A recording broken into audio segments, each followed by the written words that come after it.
안녕하세요. 뷰언디 시청자 여러분. 예. 저는 청담 해리슨 병원의 신경외과 김현성입니다. 그동안 김현성 박사 회의사를 만나다를 진행을 했고요. 지금 저는 현재 대한 채소 침수학회인 코미스의 회장을 맡고 있고, 코미스의 이제 학술지인 제이미스트 저널 오브 미니멀리 인베시브 스파인 서저리 앤 테크닉의 편집장을 맡고 있습니다. 그리고 대한 척추 내시경 연구회 회장을 맡았었고요. 그동안 그 닥터 해리슨 의사를 만나다를 통해서 우리나라 의료의 우수성과 또 우리나라 의료 보험 시스템들에 대해서 알아봤었는데, 최근에 그 AI가 급속도로 발전하게 되면서 이제 4차 산업혁명이 일어났다고 볼 수 있잖아요. 지금 그 많은 것들이 바뀌고 있고, 생활에 AI를 통해서 정말 많은 것들이 바뀌고 있는데, 실은 그 수술 척추도 그런 주류를 타서 지금 최근에 많은 것들이 변하고 있습니다. 특히 척추 수술이 기존의 절개 수술에서 척추 내시경 수술로 많은 변화를 이어가고 있고, 테슬라의 일론 머스크가 얼마 전에 그런 이야기를 했잖아요. 미래에는 많은 수술들이 로봇으로 바뀌게 될 거라고 이야기를 하고 있는데, 척추 수술은 아마 그 척추 내시경 수술이 그 기본 바탕이 될 거라고 지금 많이 예측을 하고 있습니다. 그리고 실제 지금 많은 연구들을 하고 있고, 다행인 것은 이 척추 내시경 분야에서 저희 우리 대한민국이 전 세계 가장 탑 클래스를 가고 있고, 이 분야를 리드를 하고 있습니다. 그래서 이번 시간에는 슬라이드 한번 좀 보여줘 보시죠. 여기 보시면 척추 내시경 수술에 대해서 한 10개 정도의 주제를 가지고 지금 시청자분들이나 많은 환자분들은 최근에 척추 내시경 수술이 굉장히 많이 핫해졌잖아요. 굉장히 많은 관심을 가지고 있고, 많은 분들이 척추 내시경을 한다고 하고 있는데, 왜 이게 척추 내시경 수술이 기존의 수술에 비해서 어떤 차이가 있는지, 또 어떤 이유 때문에 척추 내시경을 하는지에 대해서 10개 정도의 주제를 가지고 방송을 진행해 볼 예정입니다. 그래서 오늘은 첫 번째 시간으로 닥터 해리슨 김현성 박사의 척추 내시경 수술에 바꾼 세상의 첫 번째 주제로 그 허리 디스크, 척추 디스크에 관한 내용들입니다. 그래서 허리 디스크 뼈를 자르지 않고 수술할 수 있을까에 대한 이야기를 오늘 해보도록 하겠습니다. 그래서 오늘은 이 10개의 주제를 이쪽 분야의 전문가분들과 같이 모시고 같이 대담을 해볼 예정이고요. 오늘은 이 청담 해리슨 병원의 황윤아 원장님을 모시고 허리 디스크 뼈를 자르지 않고 수술할 수 있을까에 대한 추간고온 경유 척추 내시경화 요추 수액 제거술입니다. 그래서 우리가 그 디스크 수술을 내시경으로 한다고 했을 때 한 구멍으로 구멍 뚫고 들어가서 한다고 하고 있잖아요. 그 수술에 대해서 이야기를 해보도록 하겠습니다. 먼저 황윤아 원장님 간단 좀 소개 좀 부탁드리겠습니다. 예, 소개 감사드립니다. 저는 청담 해리슨 병원에서 일하고 있는 황윤아입니다. 저도 이 김현성 원장님께서 만든 이런 척추 내시경으로 만든 새로운 세상을 새로 경험하고 정말 많은 것을 느끼고 있습니다. 대학병원에서 배우던 것들도 물론 중요하지만 지금 김현성 원장님과 같이 진행하고 있는 내시경 수술에 대해서도 많은 것을 정말 느끼고 있기 때문에 그것에 관해서 말씀드릴 것이 정말 많습니다. 네. 우선 우리 일반인들이 보기로는 수술이면 다 똑같을 거라고 생각을 하고 있잖아요. 뭐 수술이나 시술이 어떤 차이가 있는지 그런 것들에 대한 질문도 많고, 수술이 뭐 여는 수술이나 내시경 수술이나 다 똑같을 거라고 알고 있는데, 여기에 대해서 이 슬라이드를 보고 간단히 좀 설명 좀 해 주십시오. 그렇습니다. 첫 번째 사진으로 저희가 제시하고 있는 것이 고전의 수술은 아닙니다. 지금도 많이 행해지고 있는 수술이고, 간단하게 말씀드리면 개방형 수술이라고 하는 수술법입니다. 현재 수술을 진행하는 그 시술 중에 하나인데, 저희가 이것을 하기 위해서는 저기 사진에 보이신 조금 잔인해 보일 수 있겠지만 등 부위를 절제하고 10에서 길게는 20cm 이상까지도 절제를 통한 뒤 실제 눈으로 보면서 수술하는 방법이고, 이걸 1세대 수술법이라고 정의할 수 있겠습니다. 이건 예전에는 이런 수술들을 많이 했죠. 특히 허리 디스크 수술도 예전에는 다 이렇게 절개를 하고 했었으니까요. 근데 이게 절개 수술은 아무래도 문제가 있으니까 그 다음에 계속 발전을 하게 되잖아요. 2세대, 3세대, 4세대에 대해서 설명 좀 부탁 좀 드리겠습니다. 네, 다음 2세대 수술 보시면 아무래도 절개 범위가 조금은 줄어듭니다. 저희가 절개 범위를 줄일 수 있었던 방법은 넓게 보고 빛을 넣지 않고도 위에 보시는 현미경이 있습니다. 현미경이라는 기구를 통해서 수술하는 방법을 저희는 2세대 수술법이라고 정의하고 있습니다. 그리고 3세대 수술법이 아래 보이시는 이런 긴 뱀처럼 생긴 관을 통해 수술하는 방법이 있는데 그야말로 여기 동그랗게 보이는 이 공간만을 통해서 우리가 최소 침습이라는 개념을 처음으로 도입시킨 개념을 3세대 수술법이라고 할 수 있습니다. 그리고 마지막 저희 병원의 장점이기도 한 4세대 수술법입니다. 4세대 수술법으로 내시경을 통해서 여기 보이는 요 구멍을 진짜 거의 연필만한 구멍 정도까지 줄여서 거기에 추가로 더 잘 보이는 환경까지 구성한 것이 4세대 내시경적 수술법이라고 말씀드릴 수 있겠습니다. 저게 한 30년 정도의 시간을 가지고 이렇게 발전했는데 실은 저 튜블라 3세대 튜블라 나올 때만 해도 정말 혁신적이라고 이야기를 했었잖아요. 그리고 저게 한 20년 정도 전에 나왔던 것 같은데 그때는 이 척추 내시경의 세상은 불가능할 거라고 생각했었거든요. 어느 사이에 이렇게 시대가 많이 바뀌어서 이게 가능한 시대가 됐네요.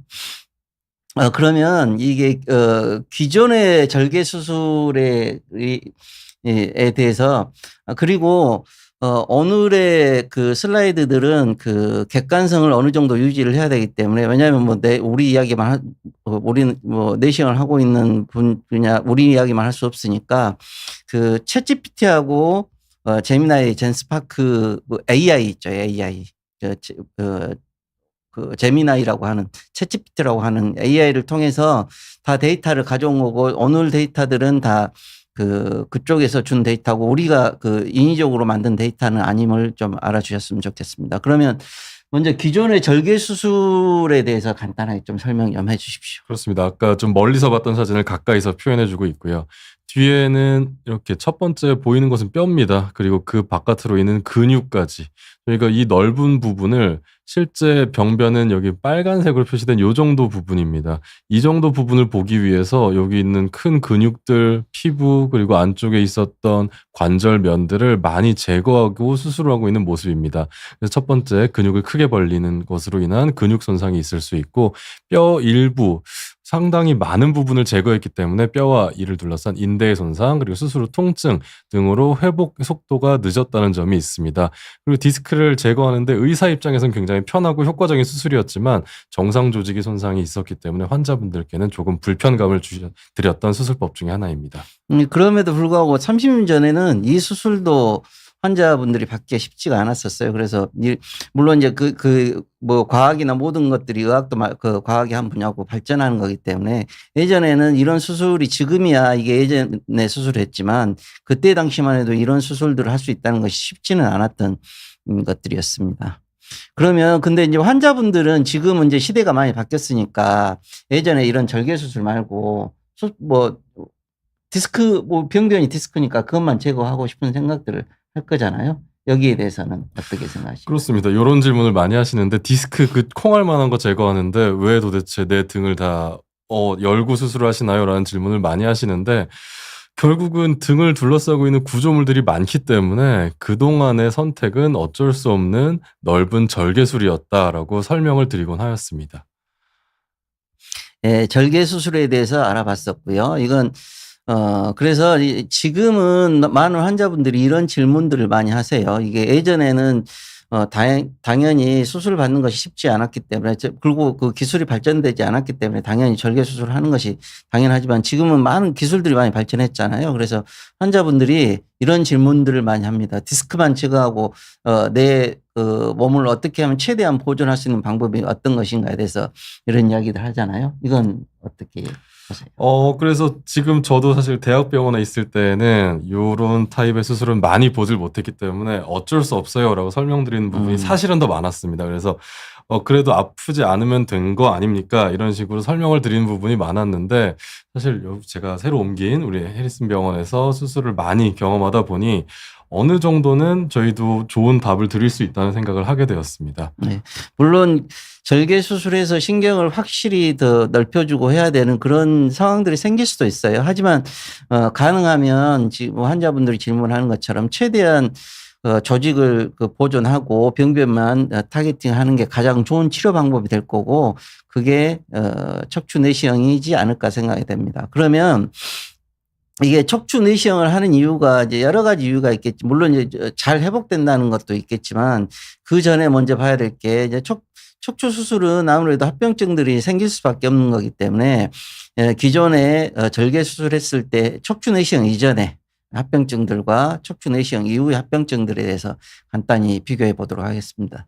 여기에 대해서 좀 설명 좀 그렇습니다. 부탁드리겠습니다. 저희들은 항상 동의서라고 하는 수술하기 전에 환자분들께 어떤 위험이 있습니다. 이런 걸 당연히 말씀드리고 고지를 드립니다. 그래서 그런 과정에서 항상 먼저 말씀드리는 부분이 신경 손상이라든지 디스크 재발의 가능성, 저희가 적어놓은 출혈 등 이런 가능성들을 항상 말씀드리는데 기본적으로 저도 한 5에서 10%요 정도는 항상 다 말씀드렸던 부분으로 생각이 됩니다. 5에서 10, 그리고 10 이상까지도 설명드렸던 경험이 있습니다.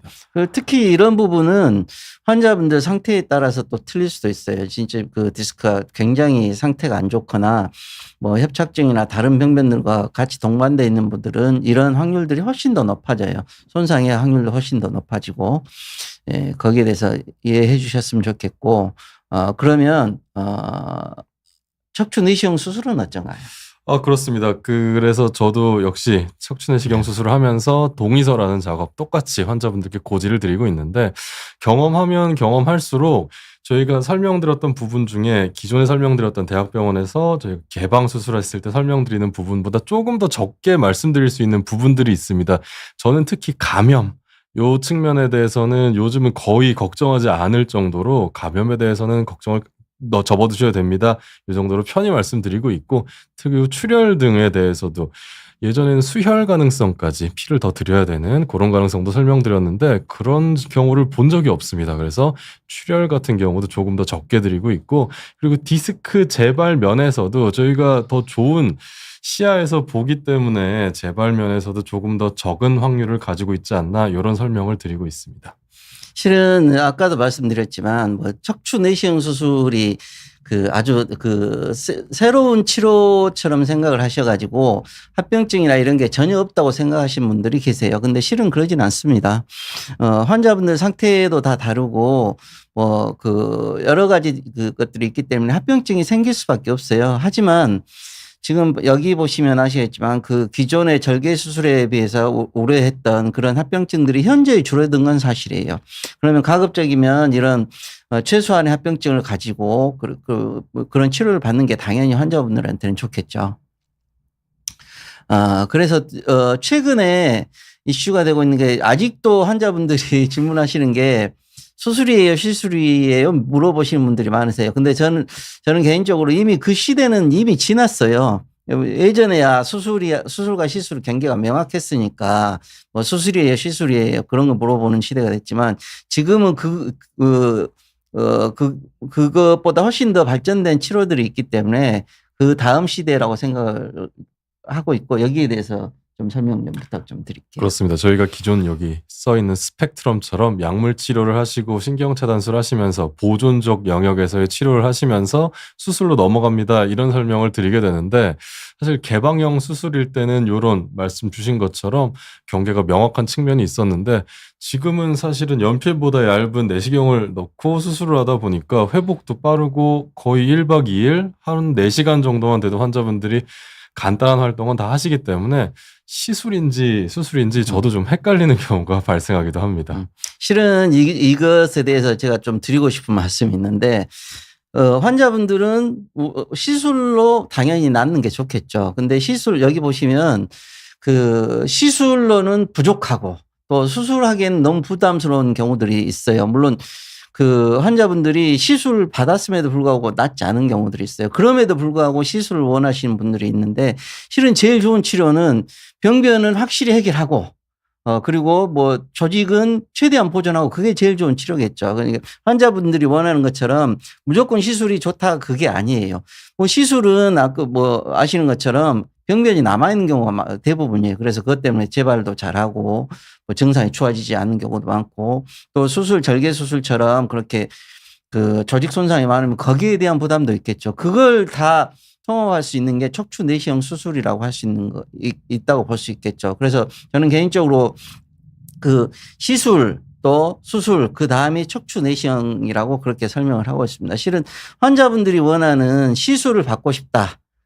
근데 수술 같은 치료를 받고 싶다에 가장 부합된 치료가 척추 내시경이라고 보는 게 맞다고 생각이 됩니다.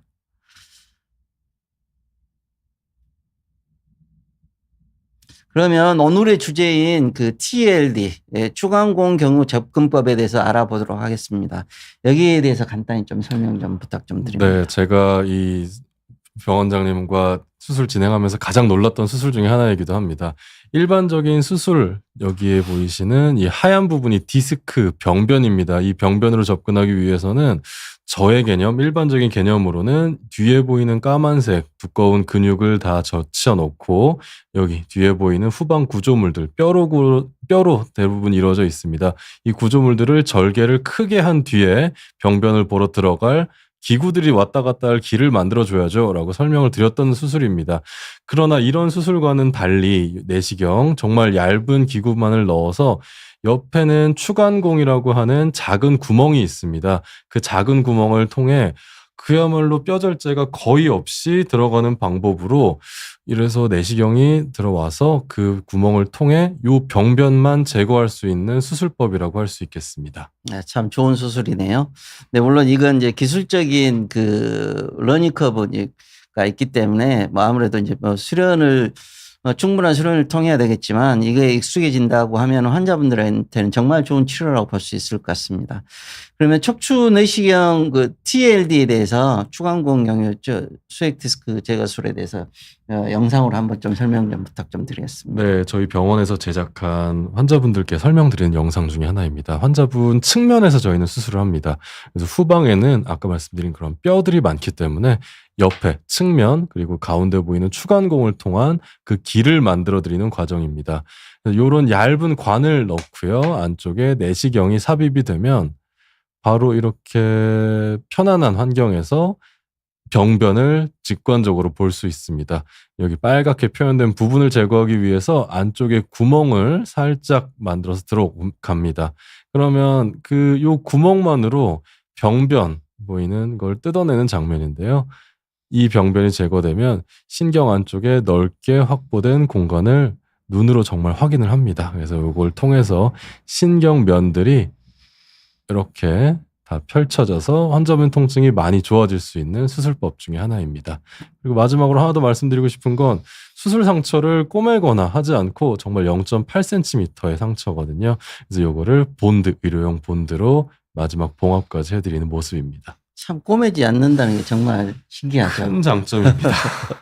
정말 예전에는 수술하고 나면 꼬매고 거기에 염증 생기고 그걸 또 다시 빼내고 그런 것들에 그 의사의 일이 많이 들어간 것보다는 그것 때문에 생기는 합병증들 때문에 걱정이 많았었는데 이게 해결되니까 정말 좋은 것 같습니다.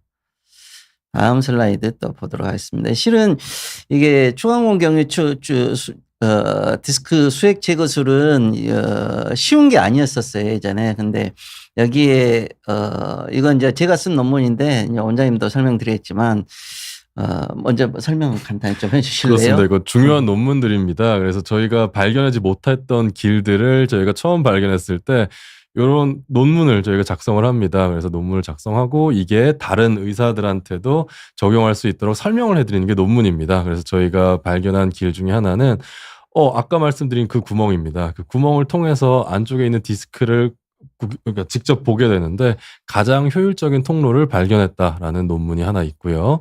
그리고 두 번째로는 이것도 비슷합니다. 그래서 이런 아까 말씀드린 그 수술법을 통해서 어떤 임상적 결과를 얻었는지에 대한 논문입니다. 그리고 다음은 저희가 비디오 등을 통해 또 제작을 해드렸고 이런 걸 통해서 세계의 여러 의사들이 나도 이런 시야를 확인하면서 수술할 수 있다면 이런 거를 배워가는 그런 논문이라고 말씀드릴 수 있겠습니다. 이 세 개 논문이 왜 중요하냐면 우리 추간공으로 딱 들어가잖아요. 그러면 뼈가 딱 있어요. 그래서 실은 디스크를 제거를 하고 싶은데 그 뼈 때문에 막히거든요. 근데 그걸 못 해요. 그래서 추간공 수액 제거술의 가장 중요한 키포인트가 두 개가 있어요. 하나는 충분한 공간을 만들 수 있어야 되고 작업을 할 수 있는 디스크를 꺼내야 되니까. 또 하나는 그걸 어떻게 잘 그 움직여 가지고 그 타겟팅을 해서 그쪽 목표점을 가야 되는데 그 두 가지가 그전에는 안 됐었거든요. 그게 저 두 논문으로 해결됐죠. 또 하나는 그중에 또 하나가 이제 그 디스크가 이제 그 경막 내로 터진 그 경우들은 예전에 정말 힘들었었잖아요. 그런 게 우리나라에서 처음으로 발표가 됐던 논문들이죠.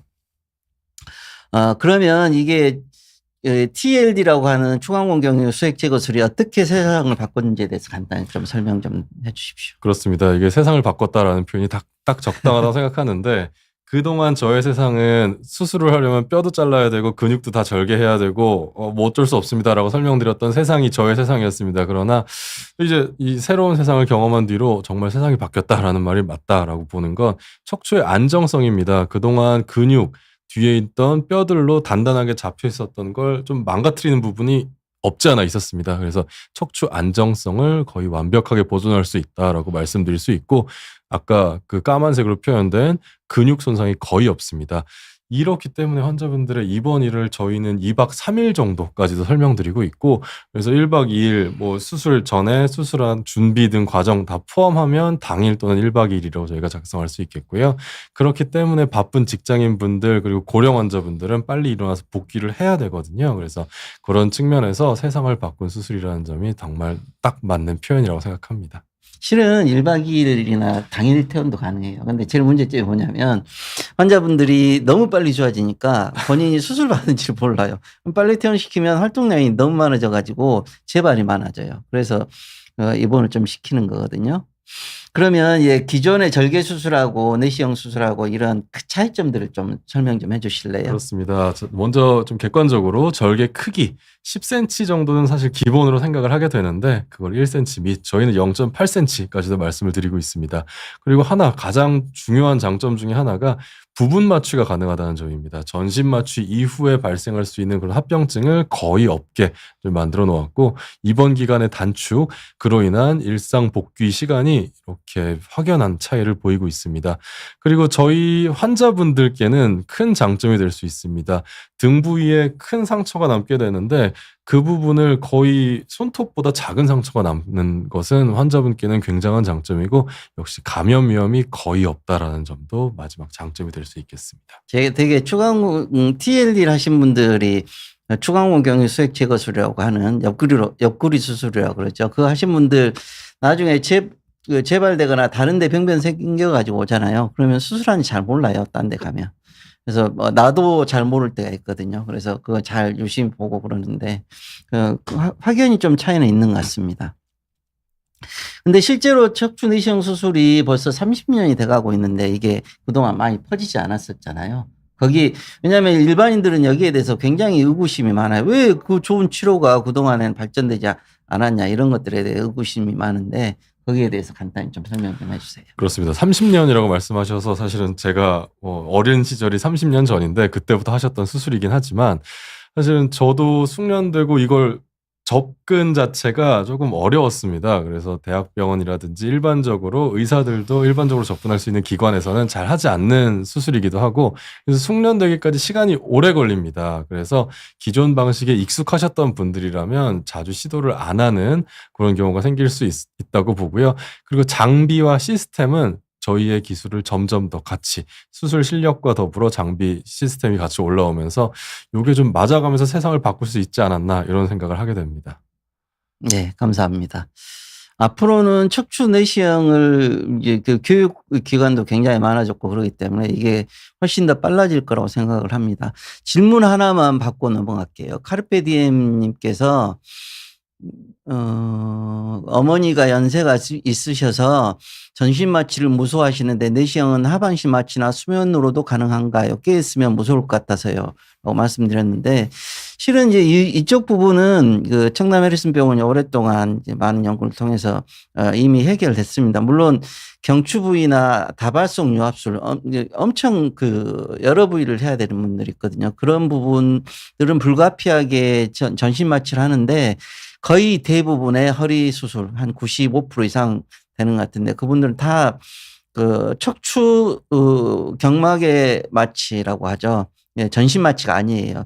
척추 마취하고 수면 마취 어머님들은 부모님들 환자분들 잘 모르세요. 그래서 수면하고 전신 마취는 안 하고 그렇게 마취를 하고 있기 때문에 여기 전신 마취에 대해서는 무서워하지 않으셔도 됩니다. 충분히 내시경으로 다 가능하다고 보시면 되겠습니다. 그러면 제가 재밌는 케이스들 몇 가지 가지고 나왔는데 거기에 대해서 케이스들 많이 가지고 나오고 싶었는데 시간이 넉넉지 않아서 몇 개만 가지고 나왔습니다. 그래서 몇 개 좀 보여드리고 이야기를 좀 해보도록 하겠습니다. 첫 번째 환자는 43세 여자 환자분이세요. 저기 보시면 허리가 완전히 휘어 있거든요.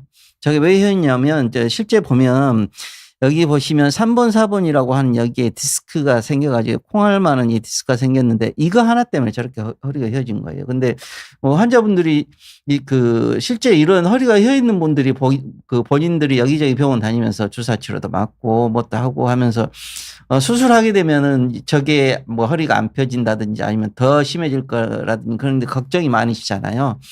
그래서 이게 척추 내시경 수술과 절개 수술이 어떤 정도 차이가 있는지에 대해서 AI 젠스파크로 데이터를 가져왔는데 거기에 비교 데이터를 한번 보여드리도록 하겠습니다. 그래서 여기에 대해서 좀 설명을 좀 해주십시오. 그렇습니다. 저희가 일반적으로 먼저 생각하게 되는 게 여기 오픈이라고 써 있는데 이건 개방형 뒤쪽에 등을 열고 하는 수술법입니다. 그래서 후방 접근을 사용하고 현미경 아까 2세대 수술법 현미경을 이용하여 그 후방을 뒤에 있는 구조물들을 일부 절제를 하고 들어가서 추간판 조각을 직접 잡아 끌어오는 방법을 제시하고 있습니다. 그래서 첫 번째로 여기 보이시는 경막 손상이나 뇌척수액 누출 그리고 신경근 손상 그리고 수술 부위 감염도 빼놓을 수 없습니다. 그리고 이런 재수술률이라든지 재발에 대한 위험성을 약 5에서 15%까지도 저희가 설명을 하고 있습니다. 그리고 전신 마취나 그런 걸 해야 될 수 있으니까 폐색전증이나 이런 것도 생길 수 있고 이게 일반적으로 우리 환자분들이 알고 계시는 시청자분들이 알고 계시는 합병증이라고 보시면 되겠습니다. 그 기존의 합병증이라고 보시면 돼요. 그래서 환자분들이 무서워하는 것은 이 정도의 합병증 때문에 무서워하는 겁니다. 근데 실제 내시경은 완전히 달라요. 여기에 대해서 좀 설명을 좀 해주실까요? 그렇습니다. 그래서 저희들의 아까 보여드렸던 TELD 수술 추간공을 통해서 접근하는 구멍 하나만 통해서 접근하는 방법입니다. 그래서 이 경우도 똑같이 저희가 치료를 할 수 있습니다. 똑같은 치료를 할 수 있는데 합병증을 줄일 수 있다면 더 좋은 수술이 될 수 있다는 건 자명합니다.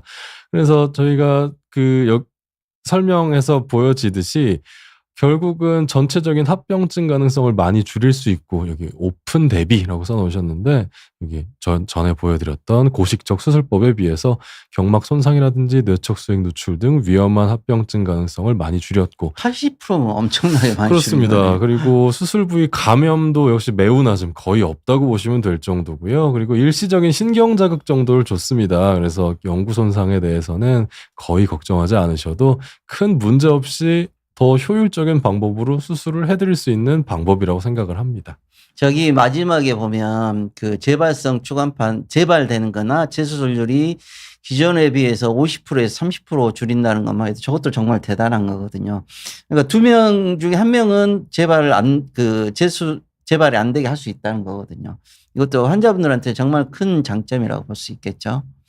그러면 이 환자는 추간공 수액 제거를 하고 어떻게 됐을까요? 여기 환자분 이렇게 됐습니다. 여기에 대해서 좀 설명해 주실래요? 그렇습니다. 참 놀라웠던 기억이고요. 저한테도 3번, 4번 부위에 그야말로 콩알만한 디스크가 없어졌을 뿐인데 처음 해보셨던 그 S자 모양으로 휘었던 허리 기억하셨는지요? 그래서 이게 원래는 이렇게 일자였던 환자분이셨습니다. 그래서 요거에 대해서 오히려 여기 옆에서 본 커브도 좋아지고 앞에서 본 커브도 좋아져서 척추 정렬이 오히려 좋아졌던 경험은 저도 굉장히 놀랐던 기억으로 남아 있습니다. 실은 이게 왜 중요하냐면 측만증이 있는 상태로 오래 통증이 있으면 측만증이 생기잖아요. 오래 되게 되면 다른 분들도 다 영향을 받아요. 그래서 실제 이 환자분도 보면 그 밑에도 예전에 생겼던 문제인데 그 문제가 연장되면서 아마 그 위에가 디스크가 생겼던 것 같은데 그 전에 그런 문제를 해결했으면 저 위에 문제가 안 생겼을 수도 있어요. 어찌됐든 간에 이 환자분은 43세 젊은 아가씨인지 명확히 잘 모르겠는데 여자분이신데 이렇게 다시 정상으로 복귀할 수 있는 기회를 가질 수 있는 게 척추 내시경이라는 겁니다. 실은 이 환자분은 절개 수술했으면 제가 봐서는 정상으로 돌아가기는 쉽지 않았어요. 왜냐하면 이게 사업원에도 병변이 있기 때문에 아마 그 유압술로 갔을 가능성도 꽤 있어요. 물론 뭐 디스크만 꺼냈을 가능성도 있지만 그래도 이 정도 결과는 얻기는 쉽지 않았을 거라고 생각이 됩니다. 이건 이제 아주 간단한 케이스예요. 다음부터가 좀 더 재밌는 케이스들인데 오늘 케이스들은 좀 더 심한 케이스들을 가져왔기 때문에 환자분들이 뭐 다들 이렇게 될 거라고 생각하지 마시고요. 두 번째 케이스는 72세 남자 환자분이신데 잘 보시면 이게 예전에 수술한 흔적이 있어요. 이렇게 디스크 이게 뼈가 좀 제거된 흔적이 있고 예전에 수술한 거죠. 근데 그 부위에 디스크가 생겼는데 진짜 어마무시하게 생겼습니다. 근데 이게 우리가 일반적으로 생기는 허리 밑에 자리 4번, 5번이나 5번, 6번 또 3, 4번도 아니에요. 2, 3번 같은 경우는 거의 중추신경에 가깝고 그 뼈가 그 공간이 아주 좁기 때문에 수술 자체도 굉장히 난이도가 있었거든요. 절개 수술하게 되면. 그래서 실은 이런 환자분들한테는 이제 절개 수술하는 게 좀 데미지가 좀 있을 가능성이 꽤 있습니다. 근데 이 환자가 이 정도 그 디스크가 있게 되면 마미총이라고 하는 이 마미총은 일반인들 많이 아실 거예요. 그 신경의 가장 두꺼운 신경이 눌려가지고 그게 이제 상하게 되면 하지마비가 오게 되거든요. 뭐 대소변을 못 가리고 하지마비가 오게 되는데 그 정도의 상태까지 와 있는 상태예요. 지금 현재. 그러면 이 환자를 절개 수술했을 때하고 내시경을 수술했을 때 어떤 차이가 있을지 한번 좀 설명 좀 부탁 좀 드릴게요. 그렇습니다. 그 환자분의 경우 먼저 첫 번째로 저희가 이전에 이렇게 보시면은 뒤에 뼈가 없습니다. 그래서 예전 수술법은 이렇게 뼈를 다 잘라가면서 수술하는 방법이 있습니다. 그래서 예전의 수술법을 그대로 생각해 보면 그 부분에 다시 들어가야 됩니다. 뒤쪽으로 또 그 여러 가지 수술하고 나면 우리가 유착이라고 하는 조직들이 상처나면 흉터 생기듯이 우리 조직에도 다 흉터가 생깁니다. 그런 조직들은 속된 말로 좀 떡져 있다고 하는데 그 떡진 조직들을 다 하나씩 발라낼 생각을 하면 굉장히 스트레스가 올라갑니다. 그래서 다시 그 고민을 하면서 신경에 대한 합병증을 설명드린다면 재수술에 대한 합병증은 조금 다릅니다. 그리고 감염에 대한 가능성도 훨씬 높고요. 아까 말씀드린 유착된 조직을 박리하는 과정에서 경막 파열의 가능성을 10%까지도 말씀드릴 정도로 이런 손상의 가능성을 조금 더 높게 설명드릴 수 있겠습니다. 신경 손상이 굉장히 많이 높아졌네. 이 밑에 보면은 초기 수술에 비해서 거의 10% 20% 이상의 합병증률이 더 증가된다. 5%에서 10% 20%니까 2배에서 4배 가까이 증가가 되는 거죠. 실은 이 환자는 기존의 수술이라고 하면 유압술을 하지 않았을까 싶습니다. 절개 수술보다는. 근데 젠스파크가 이제 그 후궁 절제술로 할 수 있다고 그렇게 이야기를 하고 있네요. 어찌됐든 간에 이 환자는 젠스파크도 이게 응급수술이 필요하다고 이야기를 하고 있어요. 이것도 장점인 게 뭐냐면 이게 그 내시경 수술은 아주 그 간단히 할 수 있기 때문에 그 수술이나 그런 준비 과정들이 아주 짧게 할 수 있거든요. 그러니까 응급수술 바로 할 수가 있어요. 근데 절개 수술은 이제 수술도 준비해야 되고 마취도 준비해야 되고 그런 과정 때문에 못 할 수도 있거든요. 그러면 그런 측면에서도 굉장히 큰 장점이 있다고 볼 수가 있겠습니다. 그러면 내시경을 했을 때는 그 차이는 어떤가요? 그렇습니다. 이게 내시경으로 진행을 했을 때는 후방으로 접근하는 걸 피할 수 있다는 장점이 일단은 저는 첫 번째라고 생각을 합니다. 다른 길로 들어갑니다. 저희가 이전에는 손대지 않았던 다른 길로 들어가기 때문에 유착 조직을 만날 가능성이 없습니다. 거의 없다고 보시면 돼서 안정적으로 수술을 할 수 있습니다. 그리고 수술을 할 때 저희 뭐 수술하는 사람도 힘들겠지만 여기 경막 손상, 뇌척수액 누출의 가능성을 거의 80% 정도 감소시킬 수 있는. 저러면 정말 대단하네요. 그렇습니다. 그냥 일반 수술과 똑같아진 확률로 안정적인 수술을 도와드릴 수 있다는 측면에서 우리 계속 설명드리는 이 TELD 수술은 굉장한 선택이 될 수 있다고 생각합니다. 이 환자분에게 이 지금 젠스파크가 이야기하는 것은 전체적인 합병증도 50% 이상 줄이지만 특히 신경 손상이나 그쪽에서 80% 이상의 합병증을 줄일 수 있다는 거예요. 그러면 환자분에게는 훨씬 더 안전한 수술을 받을 수 있다는 거기 때문에 이건 완전히 이제 그 시대가 바뀌었다는 것을 의미할 수 있다고 볼 수 있겠죠. 이 환자의 수술 후 결과입니다. 한번 설명해 주세요. 역시 놀랐던 수술 중에 하나였습니다. 자, 아까 갔던 이 길, 후방의 길을 저희는 포기하고 이 부분은 저희 손대줄 필요가 없기 때문에 옆으로 이렇게 들어갔습니다. 여기 손댄 흔적이 이렇게 보이는데 수술 직후다 보니까 살짝 크게 보일 수 있겠지만 나중엔 다 없어지는 자국입니다. 그래서 요 길을 통해서 옆으로 들어가서 기존에 있던 디스크를 다 제거했습니다. 옆에서 본 사진으로 보시면 조금 더 저명하게 보일 수 있는데 까맣게 됐던 부분이 거의 없어지면서 이제 신경이 자기 길을 되찾아가는 모습을 볼 수 있습니다. 네. 이 환자분은 많이 좋아졌을 것 같습니다. 다음 케이스 또 재밌는 케이스인데 이 환자는 제가 기억에 많이 남는 환자예요. 그래서 제가 좀 이따 또 설명드릴게요.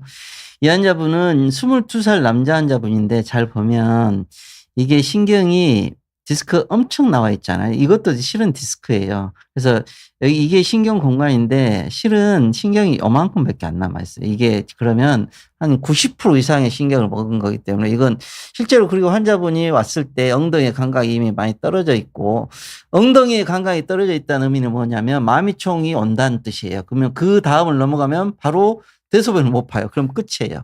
다시 안 돌아옵니다. 그 상황이었었는데 이런 경우에서도 절개 수술과 내시경 수술에 대해서 차이점에 대해서 좀 설명 좀 해주세요. 그렇습니다. 이런 디스크를 봤다면 대량으로 터진 디스크는 저희 교과서상으로는 아직도 유합술, 그러니까 넓은 범위 절제를 해야 되고 그게 넓은 범위 절제를 하게 되는 경우 척추의 안정성, 척추가 흔들거리기 때문에 그 흔들거림을 방지하기 위한 이 사진에 표현되어 있습니다. 나사못 고정술을 생각하게 되는 경우 중에 하나인 것으로 알려져 있습니다. 그래서 일반적인 수술법을 생각한다면 여기 보이시는 넓은 범위의 추간판 후궁 절제를 통해 추간판 아픈 부분을 제거하고 그 넓어진 범위를 보존하기 위한 케이지라고 하는 인공뼈를 넣습니다. 그리고 마지막으로 그 인공뼈를 꽉 잡아줄 나사못 고정까지 끝내는 수술이 커지는 것으로 우리가 생각할 수 있고 이에 대한 합병증은 기존에 있었던 합병증 이외에 이제 수술 부위 유합이라든지 기계적 고정 문제에 대한 합병증을 추가로 생각해야 되는 조금 고통스러운 22세의 환자에게는 조금 고통스러운 수술이 여기에 더 문제가 이제 22살인데 이미 한마디를 유합을 하게 되면 허리 동작 자체가 일단은 줄어들게 돼요. 그리고 가동성이 줄어들게 되고 추후에 생기는 2차적인 그 우리 연접부 문제라는 것이 불가피하게 생길 수밖에 없습니다. 그러면 이 환자는 정말 불행한 인생을 살 수밖에 없습니다. 그러면 내시경으로 했을 때는 그렇습니다. 내시경으로 한다라고 하면은 이 부분을 역시 옆으로 접근을 합니다. 옆으로 접근해서 거대 탈출 제거라고 표현된 부분. 내시경을 통해서는 작은 콩알만한 디스크든 큰 디스크든 직접 보면서 신경하고 붙은 부분까지 다 제거를 해낼 수 있습니다.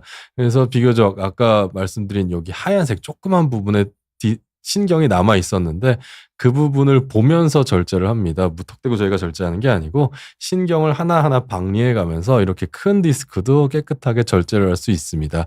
그래서 결국 우리가 생각해야 될 일반적인 수술에 대한 합병증 이외에 아까 말씀드린 불안정으로 인한 가능성을 현저히 없애버릴 수 있는 우리가 요 수술을 한다고 해서 꼭 나사못 고정을 해야 되냐? 그럴 필요가 없기 때문에 22세의 환자분이라고 하면 요런 일반 수술보다는 내시경 수술이 조금 더 옳은 답이 아닐까 이런 생각을 실은 합니다. 이건 척추 추간공경 수액 제거술 중에 난이도 중에 최상급이죠. 실은 이 환자분은 딴 데 갔으면은 아마 뭐 추간공을 못 했겠죠 당연히 아마. 저기에 내가 수술한 지가 좀 된 것 같은데 아마 딴 데 가셨으면 유합술을 하지 않았을까 생각이 되는데 결과를 한번 좀 보여줘 보시죠.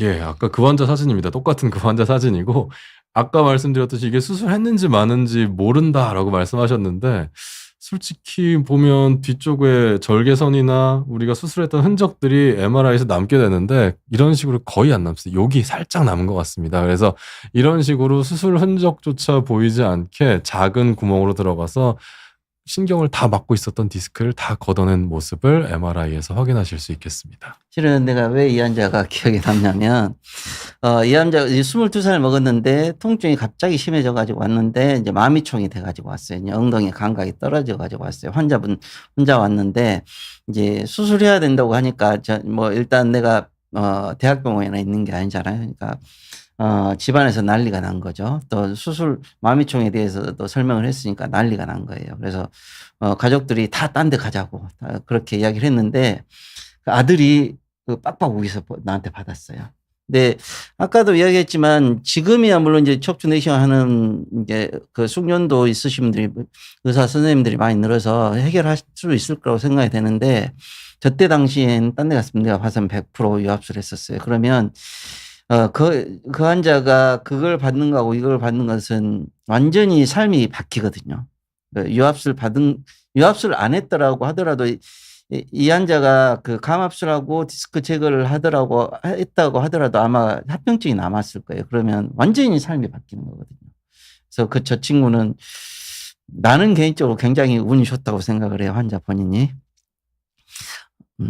마미총 증후군은 중심 뇌에서 내려오는 신경이 여러 개 가닥가닥 내려오는데 그중에 가장 큰 신경이 있습니다. 그래서 그게 항문이나 소변 보는 데까지 다 가는, 대소변을 다 관장하는 데까지 다 가는 신경인데 그게 가장 중요한 신경이고 가장 큰 신경이고 가장 가운데 있는 신경이에요. 그래서 그게 상하게 되면 그 대소변에 장애가 올 뿐더러 다른 신경도 이미 상한 거기 때문에 하지마비가 같이 와요. 그러면 완전 하반신 마비가 되는 그런 상황이 되는 겁니다. 그걸 마미총 증후군이라고 합니다.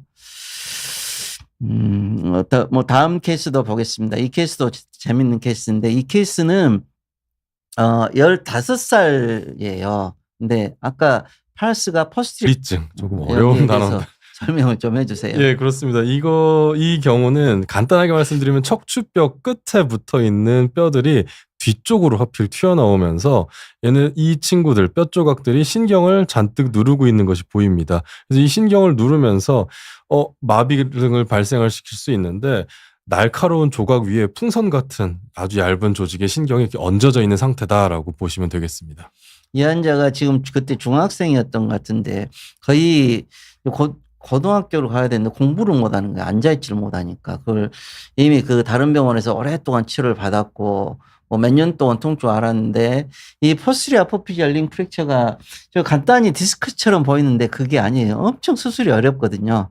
거기에 대해서 좀 설명 좀 해주세요. 그렇습니다. 저희가 뒤에서 들어간다면 이 부분 신경 전체를 다 옆으로 젖혀 놔야 수술이 가능합니다. 그래서 신경을 이렇게 잡아당기면서 올 수 있는 신경 손상의 가능성을 항상 생각해야 되고, 두 번째로 아까 말씀드렸듯이 칼날 같은 뼈 조각이 풍선같이 얇은 신경 위에 얹어져 있기 때문에 이걸 이렇게 옮긴다는 게 생각만 해도 쉽지는 않습니다. 그래서 그런 신경 조직의 손상 가능성을 꼭 생각해야 되는 수술 중에 하나입니다. 그러면 이제 기존에 절개 수술한 거하고 내시경 수술한 거하고 그 차이점에 대해서 설명 좀 해 주십시오. 그렇습니다. 역시 수술에 대해서 그 뒤에서 많이 젖혀내야 되기 때문에 주변의 뼈를 많이 제거하게 됩니다. 그래서 이 경우에도 우리가 후궁절제술을 넓은 범위로 시행하고 여기 유합술이라고 하는 것까지 생각을 하게 되는데, 역시 이 유합수술로 인한 아까 그 말씀드렸던 우리가 기계적인 문제 등을 항상 고려해야 되고, 역시 이분은 더 젊습니다. 15세 환자입니다. 그래서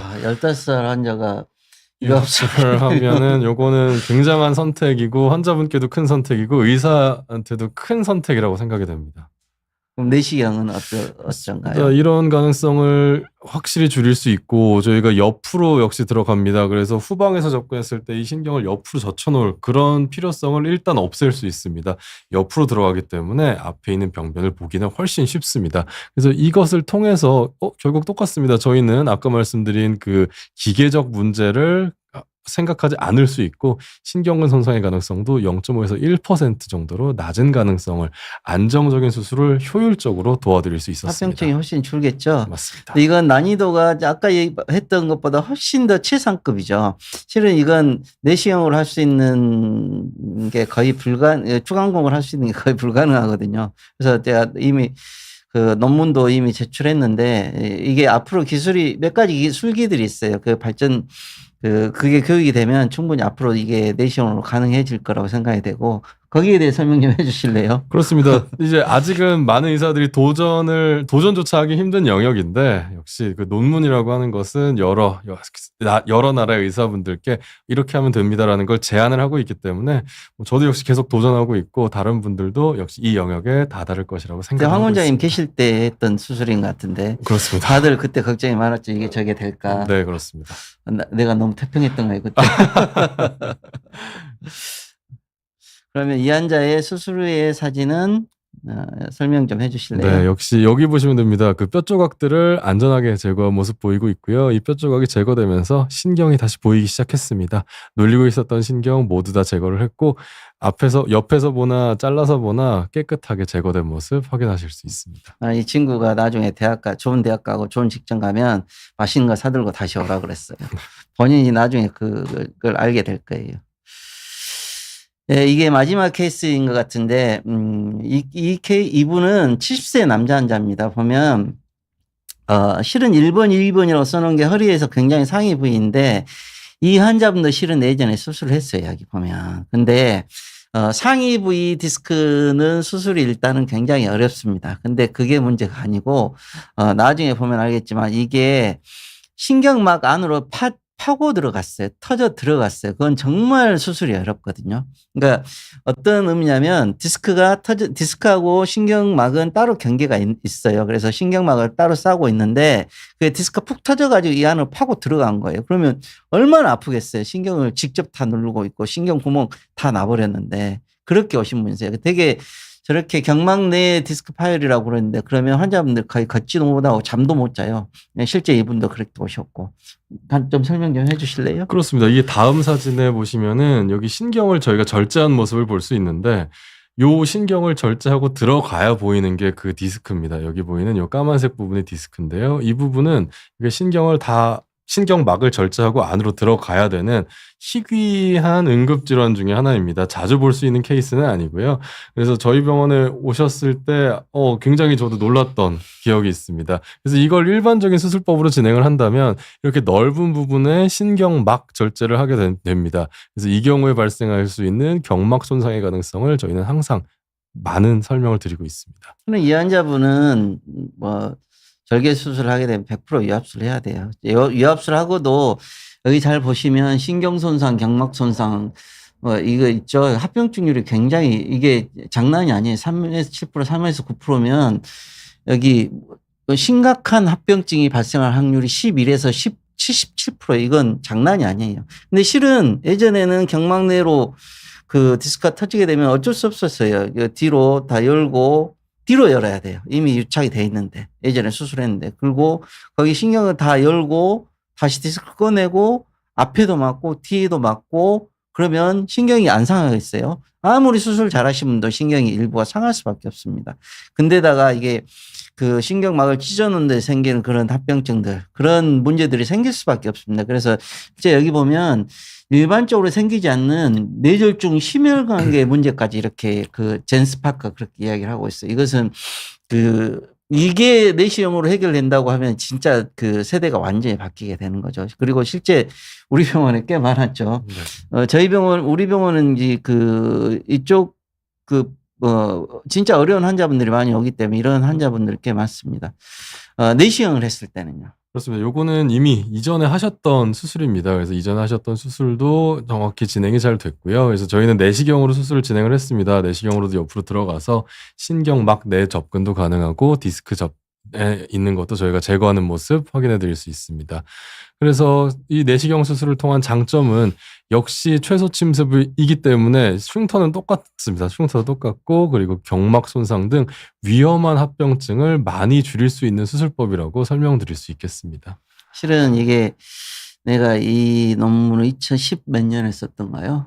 그 전에 썼을 때만 해도 이게 앞으로 이런 세상이 올 거라고 생각을 못 했었는데 결국은 이렇게 됐죠. 실은 이게 그 경막 찢어진 걸 패치를 붙이는 기술들이 발전을 하게 되고 옆으로 들어가서 신경을 볼 수 있는 그런 기술들이 발전하게 되면서 이렇게 됐는데 앞으로 이렇게 어려운 케이스들도 다 내시경으로 가능한 시대가 될 겁니다. 실은 이게 경막 내로 터진 디스크는 얼마 전까지만 해도 우리 병원밖에 케이스가 없었어요. 근데 최근에 이쪽이 우리나라에서 이쪽 부분을 성공하신 분들이 꽤 많으세요. 그래서 앞으로 물론 외국에는 아직 없어요. 이걸 할 수 있는 분들이. 그래서 앞으로 저렇게 심각한 경우의 디스크도 문제들도 앞으로 내시경으로 다 가능한 시대가 곧 될 거라고 생각이 됩니다. 그래서 수술 결과를 좀 보여주실까요? 그렇습니다. 역시 예, 수술이 깨끗하게 진행이 됐습니다. 가운데 보이는 이 점점 이렇게 보이는 것들 이게 신경이 이제 펴지면서 자기 자리를 잡아가는 모습입니다. 안쪽에 있는 디스크 깨끗하게 해결했고 그렇다고 신경막에 구멍이 나 있는 것도 아닙니다. 동그란 유지 잘 되어 있으며 문제 없이 수술이 끝난 MRI 보실 수 있겠습니다. 제일 안타까운 게 뭐냐면 이게 환자분들은 잘 몰라요. 그게 얼마만큼 심각한 것인지에 대해서. 물론 설명드려도 잘 몰라요. 환자분들한테 이게 정말 이건 심각한 병이고 잘못했으면 진짜 똥오줌 못 고르고 살았을 수도 있다. 근데 이렇게 내시경을 통해서 좋아졌습니다. 그렇게 이야기하면 당연한 건지 알아요. 당연히 그렇게 될 거라고 생각하는데 실은 그러지 않습니다. 그게 그동안에 특히 우리나라는 내시경이 거의 30년의 기간을 통해서 많은 경험들을 통해서 이게 축적이 되면서 발전을 되었고 그 과정을 통해서 이런 과정들을 가기 때문에 이게 가능해진 거지. 앞으로 또 이게 이런 기술을 통해서 우리나라가 전 세계 리드를 할 거잖아요. 그래서 환자분들한테 더 좋은 치료를 제공할 거라고 생각이 됩니다. 오늘 추간공경류 척추 내시경 수술에 대해서 말씀드렸고요. 실은 지금은 디스크 수술은 척추에 생긴 디스크 수술은 절개 수술은 솔직히 말해서 거의 없다고 보시면 됩니다. 다 내시경으로 다 가능한 시대가 됐고 여기 말씀드린 것처럼 허리뿐만이 아니고 등 심지어 목까지도 디스크로 다 내시경으로 다 가능하기 때문에 환자분들이 수술에 대한 그 두려움을 가지면 결국에는 거기에 수술하지 않고 나서 생기는 합병증들도 만만치 않거든요. 거기를 본인이 다 부담을 하셔야 돼요. 그래서 그게 나중에 진짜로 뭐 합병증이 마비가 온다든지 실제로 그런 분들이 있거든요. 아니면 증상이 본인들은 좋아졌다고 하는데 대부분 증상이 남아요. 진짜 수술해야 되는 분들은 안 하고 나면 뭐 저린 것이 남다든지 아니면 날씨가 안 좋아지면 아프다든지 그런 것들이 남아요. 근데 그건 이야기 안 하시죠. 대부분 그런 증상들이 남습니다. 그리고 그걸 평생 가져가야 되고. 하지만 내시경을 통해서 이런 부분들이 훨씬 더 좋은 치료들을 할 수 있고 물론 내시경이라고 해서 그냥 천지개벽을 한 건 아니기 때문에 완전히 다 모든 것들이 깨끗하게 되진 않지만 예전보다는 훨씬 더 좋은 치료를 갈 수 있기 때문에 그 부분을 좀 숙지를 해 주셨으면 좋겠습니다. 시간이 조금 남았는데 질문을 몇 분만 좀 받고 갈까요? 동동희 님이 안녕하세요. 허리 디스크 왼쪽 부분이 터져서 수술을 했고 수술 다음 날에 퇴원했습니다. 그런데 수술 3일 후부터 왼쪽 다리가 저립니다. 근육통은 아니고 신경이 눌리는 느낌입니다. 무엇이 문제이고 어떻게 해야 될까요? 수술을 한 번 더 받아야 할까요? MRI 비용, 수술 비용이 만만치 않아 고민입니다. 설명 좀 해주실래요? 일단은 재발의 가능성을 아예 버릴 수는 없다고 생각을 합니다. 그래서 지금 제가 생각하는 건 MRI 정도를 조금 간단하게 찍는 것도 있습니다. 병원마다. 그래서 간단한 MRI 촬영을 한번 해보시는 게 좋을 것 같고요. 그리고 3일 후부터 왼쪽 다리가 다시 저리다 해서 저린 정도가 또 중요하다고 생각을 합니다. 수술 전 통증을 100이라고 했을 때 한 50% 이상까지 올라간다면 그거는 재발을 생각해 볼 수도 있는 소견이라고 생각을 합니다. 네. 실은 수술 후에 그 환자분들이 통증이 제로일 거라고 생각하시는 분들이 많아요. 0일 거라고. 그러지 않습니다. 왜냐하면 수술 전에 이미 신경이 눌려 있기 때문에 그 신경이 붙는 경우가 대부분이에요. 그러면 저림 증상이나 통증들, 다리 통증들이 일부 없다가도 병원에 있을 때 별로 안 아파요. 주사도 맞고 또 심리적으로 안정이 되기 때문에 안 아프다가 집에 갔을 때 아픈 경우들이 많아요. 근데 대부분은 문제가 없습니다. 특히 이 환자분처럼 디스크가 재발 가능성이 있는 환자분들도 디스크 수술인 경우는 대부분 부드러운 디스크들이 나오기 때문에 시간 지나면 가라앉아요. 그래서 첫 번째 해야 될 게 뭐냐면 충분히 쉬는 거예요. 환자분들이 걱정을 하시고 막 여기저기 돌아다니고 막 그게 오히려 더 독이 될 수가 있습니다. 이런 증상이 생겼으면 충분히 쉬고 본인이 안전가려라고 그러죠. 충분히 쉬고 그럼에도 불구하고 증상이 호전이 되지 않으면 그때는 병원 가서 MRI도 찍고 그런 것들을 고민을 해보시면 될 것 같습니다. 한 분만 더 받도록 하겠습니다. 70대 어머니 퇴행성 관절염으로 고생 중이신데 갑자기 허리도 아프다고 하십니다. 50견부터 무릎 허리까지 통증으로 힘드신데 연세로 인한 증세인가요? 치료 관리 어떻게 해야 할까요? 일단은 퇴행성 관절염이라고 하면 무릎 부위실 것 같습니다. 그래서 무릎 부위 관절염이 있는 분들은 허리랑도 연관된 경우가 굉장히 많습니다. 그래서 특히 오다리 이런 경우는 허리 자체의 커브를 변형시킬 정도로 문제를 일으키는 경우가 같이 있는데 이런 경우라면 일단 저희가 간단하게 엑스레이 정도라도 한번 확인을 하시고 일단 진통제 이런 것부터 시작을 해서 보존적 치료를 먼저 진행해 보신 다음에 거기에도 효과가 없으시다 하면 허리라든지 그런 관련된 MRI 검사 추가로 해보시면 더 좋을 것 같습니다. 예, 감사합니다. 오늘은 청담 해리슨 병원의 황윤아 원장님과 닥터 해리슨 김현성 박사의 척추 내시경 수술이 바꾼 세상 첫 번째 이야기, 추간공경 후 수액 제거술에 대해 이야기를 해봤습니다. 그리고 슬라이드 다시 한번 보여주십시오. 앞으로 그 10편의 이야기를 통해서 그 척추 내시경과 기존의 수술과의 많은 차이점들에 대해서 다시 이야기를 할 거고요. 두 번째 이야기는 3월 21일 장지우 원장님과 목 디스크에 대해서, 목 디스크가 기존의 수술과 어떤 차이가 있는가에 대해서 또 재밌는 이야기를 나눠보도록 하겠습니다. 오늘 시청해 주신 많은 비욘디 시청자 여러분께 진심으로 감사드리고요. 오늘 또 소중한 시간 내주신 황윤아 원장님께도 진심으로 감사드립니다. 3월 달에 다시 뵙도록 하겠습니다. 감사합니다. 감사합니다.